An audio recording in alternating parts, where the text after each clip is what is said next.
I'm your 2021 Oregon Realtors President, Drew Coleman, and this is the Advocacy Minute. With the end of the session nearing, the next major deadline is the constitutionally mandated adjournment of the legislature. Committees can now post amendments to bills as little as 1 hour prior to the meeting's scheduled start time. This happens every session and can stay on top of bills that much trickier, but the Oregon Realtors will continue to actively monitor bills on behalf of our industry. This week, the House Housing Committee met to discuss Oregon's statewide land use and housing planning system, and an issue on the top of everyone's list, that is Oregon's housing shortage. Staff from the Department of Land Conservation and Development briefed the committee on the department's progress assisting local governments throughout the state in implementing 2019's House Bill 2003, which updated requirements around how cities and counties plan for their future housing needs.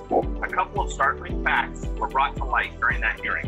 Oregon is 49th out of 50 states in terms of how we are underproducing new housing units. Yikes. Over the next 5 years, Oregon needs to produce 30 to 40,000 units annually in order to be on pace to keep up with demand. However, recent production has only been around 20,000 units per year. The Department of Land Conservation and Development staff recommended the legislature convene a work group to bring forward proposals for substantial reforms to Oregon's current localized land use planning process. Oregon Realtors will monitor this ongoing conversation closely, keep you members informed. And finally, any Oregon Realtors who own or manage rental properties, listen up. The State Landlords Compensation Fund is again open for a final round of applications.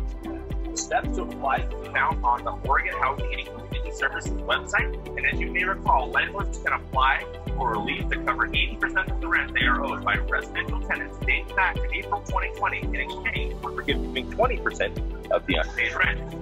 This time, landlords can apply for both current and former tenants with unpaid balances, as long as the tenants have signed a declaration of financial hardship from COVID. More information can be found at oregon.gov/OHCS. The final deadline to apply is June 18th.